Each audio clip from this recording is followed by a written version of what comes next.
ئەم گەنجە بەوتەی خۆی زیاتر لە 10 ڕۆژە مانی لە خواردن گرتووە، نەک بۆ مەبەستی سیاسی، بەڵکو بۆ ئەوەیەتی دامەزراندنەکەی بە شێوەی گرێبەست لە پۆلیسی کەرکووک هەڵنەوە شێندرێتەوە.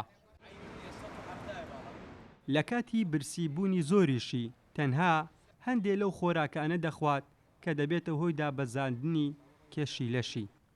ئەرکان خەلیل یەکێکە لەو کەسانەی دوای ناوتۆمارکردن بۆ پۆلیسی گرێبەستی وەزارەتی ناوخۆی عێراق لە کەرکووک شانسی دامەزراندنەکەی بەدەست هێناوە.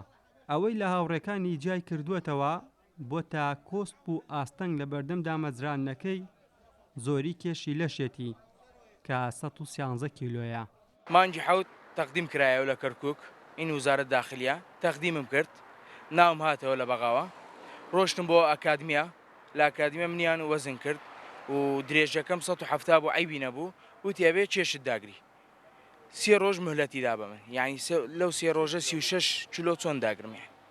یعنی من ڕجا ئەکەم لە گەورەکان لە مەسوولەکەمان لە وزارەت داخلیە، یعنی حەلێ بدۆزە بۆ ئەمانە، بەس من نیم.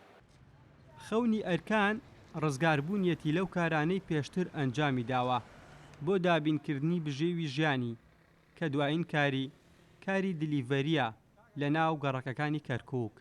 من ئیشم دلیڤەریە، وانە من ئەم سەنعەتە ئەم شورتەیە بۆ من باشترە، ئازاین چۆن ڕاتی بێکە لە حکومەت وەرەگری. لەبەر چیە؟ یعنی من ئەشکالاتێکم نییە لە کۆمپیوتەر، یعنی بڵێم ئەشکالێتێکمەیە لە کۆمپیوتەر حەقییان حکومەت حەقێتی خەڵک کەرکووکم.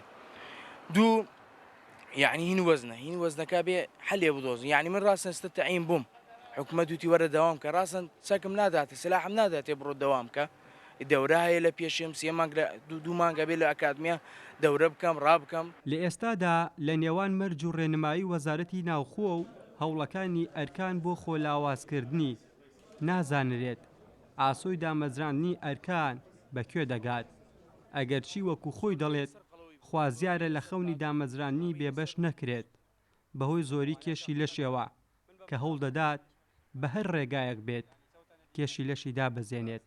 هەر کات حکومەت هەلێکی دامەزراندن ڕادەگەیەنێت زۆر کەس هەن خەون بە دامەزراندنەوە ببینن، بەڵام ئەرکان هەرچەندە لە هەلی دامەزراندن شانسی هەبوو کە ببێت بە پۆلیسی گرێبەستی پارێزگای کەرکووک، بەڵام ئێستا لەبەر ئەوەی کە کێشی زۆرە و قەڵەوە دامەزراندنەکەی کەوتوتە مەترسیەوە و داوا لە بەرپرسانی وەزارەتی ناوخۆی حکومەتی عێراق دەکات ئەم کێشەی لە چاو بگیرێت بۆ ئەوەی ئەویش دابمەزرێت.